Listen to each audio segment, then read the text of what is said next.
They say some houses drink sorrow, but what of the man who drinks centuries? He stirs when the sun dies.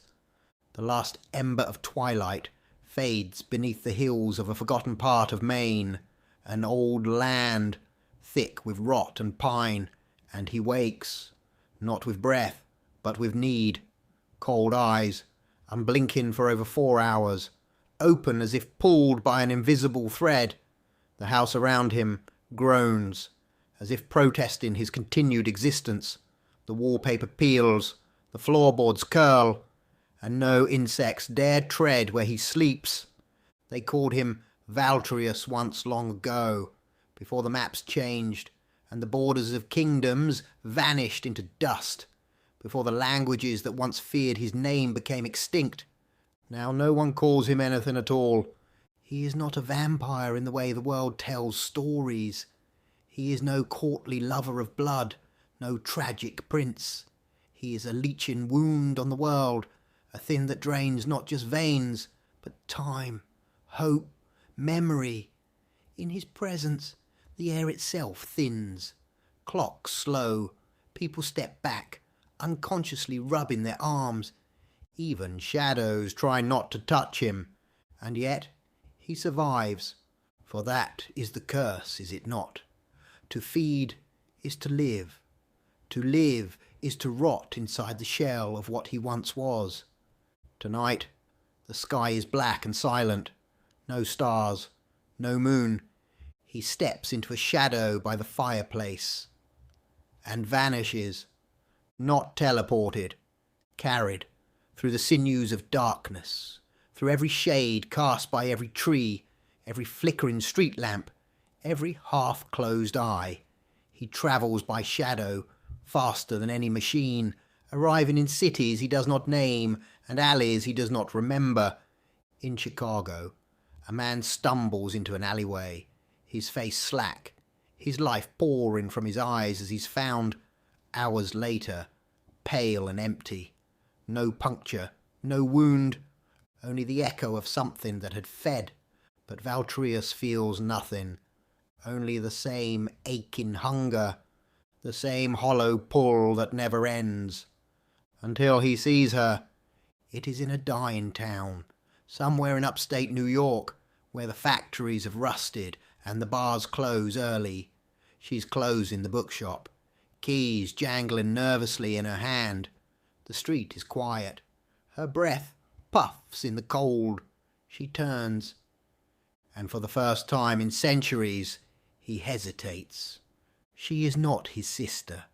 His sister died during the plague, long before man reached the New World, long before his curse. But this woman, this young woman, with soft brown eyes and a birthmark just under her left ear, is her mirror, her echo, her reincarnation, if such a thing exists.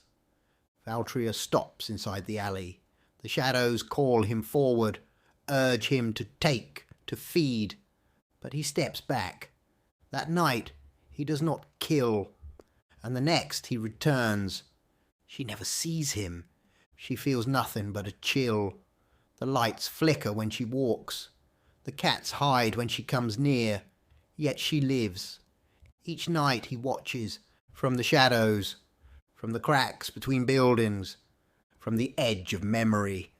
And as the weeks pass, he begins to remember her laughter, his sister's, the warmth of her hand in his, the sound of her calling his name, his true name, before it was lost in blood and screams. He whispers her name into the dark. Leora. He is not sure if he longs to be her brother again, or if he longs for her to be his end. It was just after 9 p.m. when the shop D1 or shut behind her with a reluctant click. The small town of Grayford Falls had long since gone quiet. The streets were painted in sodium yellow glow. Neon signs flickered like gasping lungs. Trash rustled across the pavement as she, the girl who bore his sister's face, locked the bookshop door and turned into the wind. Her name was Emily, but to him She was still Leora. She walked quickly, clutching her purse tightly, her steps small and wary. Her eyes darted down the street, past the shuttered bakery, the boarded cafe, and toward the cracked sidewalk where a car idled. It was a rusted Dodge Charger, one headlight broken, music thumping low and angry from within. She hesitated just for a moment, then opened the passenger door. Inside, slouched behind the wheel, was him, Dean. His knuckles were already white on the steering wheel. "Get in. You're late." She sat down.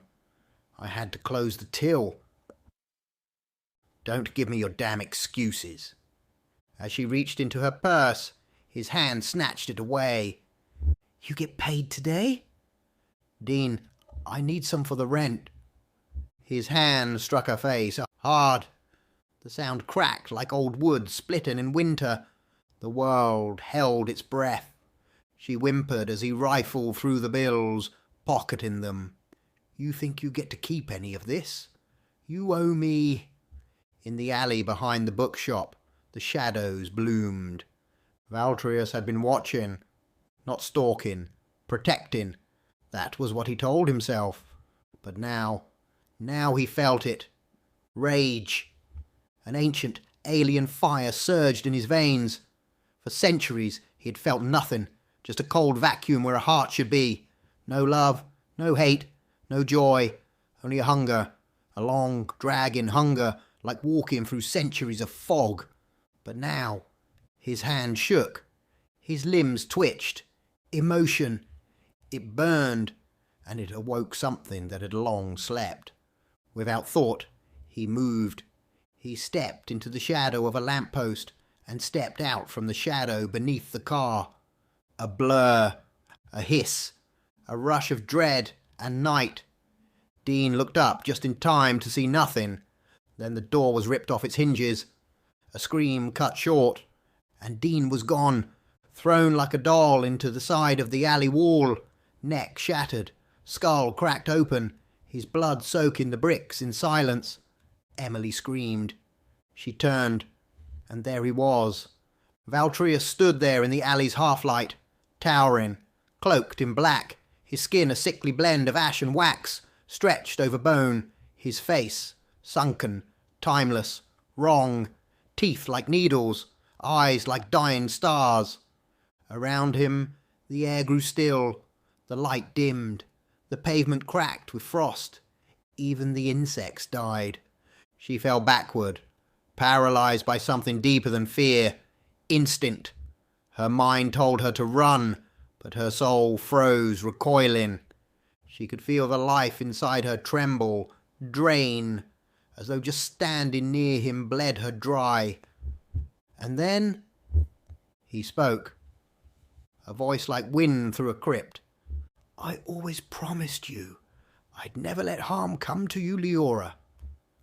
The name shattered something in her. It was not recognition, not memory. It was something older.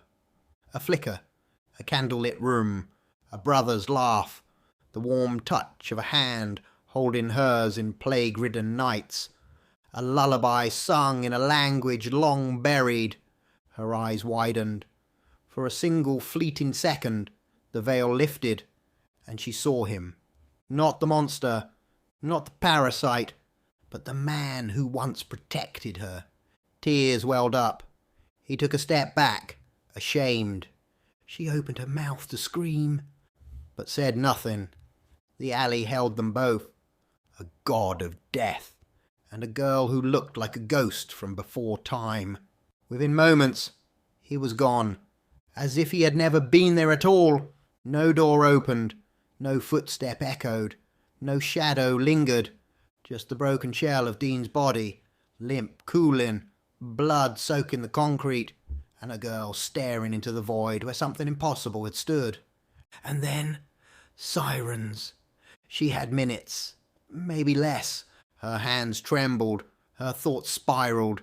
But when the police arrived, 3 of them, young, tired, not ready for horror, she wept and pointed to the alley's end. 3 of them, she cried. They tried to rob us. Dean tried to stop them. She swallowed the lie with shaking lips. But they killed him. The officers believed her. What choice did they have? They found no footprints, no weapon, no witnesses. Just a dead man and a terrified girl. But she knew. She remembered the creature with sorrowful eyes and death clinging to his skin like mould. The next night, she returned. She wasn't sure why. Maybe to find answers. Maybe because she couldn't stop thinking about him. Or maybe because part of her knew she wasn't the same anymore. The streets were empty. The town asleep. She stood alone in the cold wind. And then she felt him. Not saw, not heard, but felt. Like a pressure against the soul. Like the absence of hope suddenly gaining weight. And then he appeared, silent, from the corner of her vision. He stepped from the space between shadows, eyes sunken, lips dry, skin pale as smoke. He didn't speak. So she did. Who are you? His voice was dust and despair. I am nothing. I am the insect that feeds when you do not notice me. I am the shadow you step over. I am emptiness. Or at least I was, until I saw you again. Again, she whispered. His gaze held hers, ancient and broken. You are the image of my sister. Her soul echoes in you. Her face, even your birthmark. I remember her laughter. I remember promising her I would protect her, no matter what, even in death. Are you a vampire? He almost laughed. That name is for children. I am an elder. The stories, the myths, they borrowed from us. But we are not the romantic creatures of velvet and candlelight. We are leeches of your kind, not dead, not alive, and we do not sparkle. We consume, and we never die. We simply rot from within. Eternal life, she murmured. That's everyone's dream. He turned sharply. A dream until it is given. Then it becomes the nightmare eternal. No love, no warmth, just centuries of silence. The soul shrivels. The heart forgets how to beat. You feel everything and nothing. You are alone forever. She looked into his pain and didn't flinch. My whole life, I've been fascinated by vampires. Sorry, elders. I've read everything. I felt drawn to them. Maybe I've been waiting for this. For you. He shook his head violently. No. The pain. The loneliness. I have sworn to protect you. I would never inflict this curse upon you. But you said it yourself. You're alone, so am I. And somehow I'm connected to you. If we were together, truly together, how could that be a curse? Wouldn't that be salvation? He fell silent. A long pause, long enough for the night to tremble. Then he spoke. Perhaps you were meant to find me. Why would Nocturna bring you to me if not for this purpose? The name hung in the air like poison. Emily felt her chest tighten. Who is Nocturna? The god of my kind. A cunning, malevolent thing that delights in suffering. He created us not as kings of the night, but as toys. We are echoes of his cruelty, and yet he watches. Always. Valtria stepped closer. The temperature dropped. Tomorrow night, we will do what must be done. And with that, he vanished. The shadows closed, and she was alone, but not for long. The night came, and so did he. Valtria stepped from the void between lampposts, cloaked in silence, cloaked in shadow. Emily waited, her breath calm, her body still, but her soul trembled in the pit of her spine. He looked at her, and for the last time he asked, "You give yourself freely, willingly?" Her voice was soft. "Yes." He moved closer. His hands cupped her face tenderly. There was a brief moment, just one, where the ancient monster looked like a brother once again. And then, pain! His fangs sank deep. She didn't scream, but the world did. Blood flowed from her neck in thick ribbons. He drank greedily, centuries of hunger behind every pulse. Her knees buckled, her eyes rolled. Darkness bled into her vision. Then, nothing. Not even silence. Just emptiness. Hours passed. The sky wore its blackest veil. A ritual old and cruel was performed. Words spoken in tongues long forgotten. Sigils drawn in ash and bone. Symbols of Nocturna etched in blood. Then she opened her eyes. No, she opened herself. Reborn. The world was different. Sharper, colder, clearer. She could hear everything. Mice beneath the sewer grates, wings flapping miles away, even the heartbeat of her own body echoing like drums of war. Her skin tingled, her muscles thrummed with violent potential. She could feel the shadows gathering around her, obeying her. Valtria stood beside her. "Soon you will master your powers. You will grow stronger.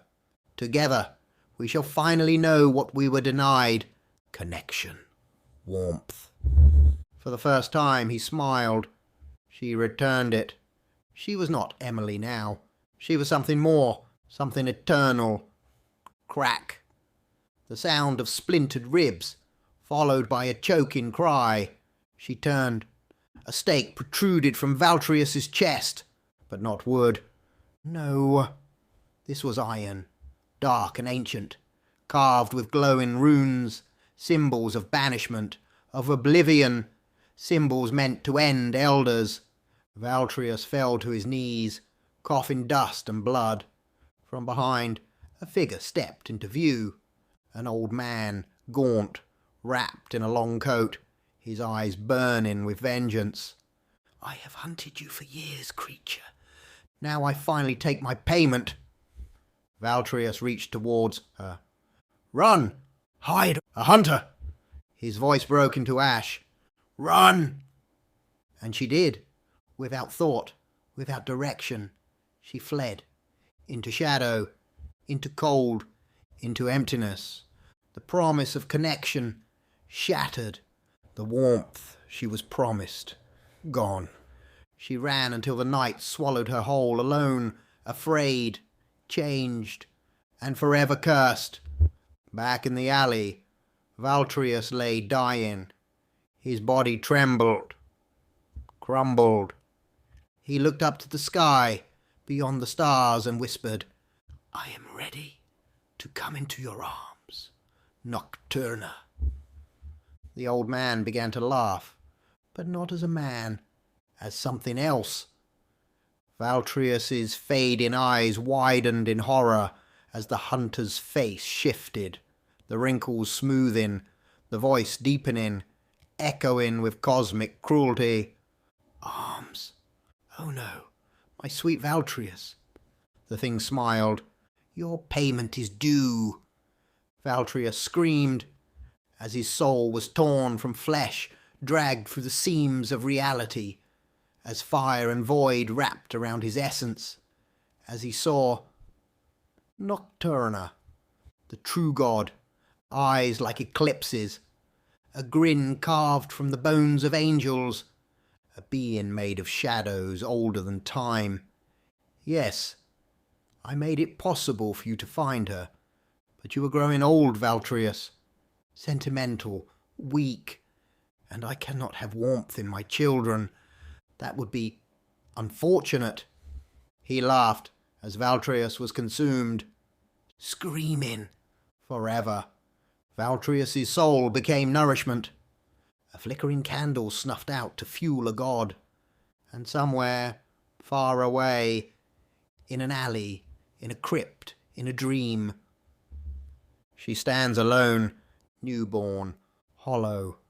The shadows dance for her, but she does not dance back. For what is eternity? Without the one who made it bearable, only silence, only hunger, only the hollow night, end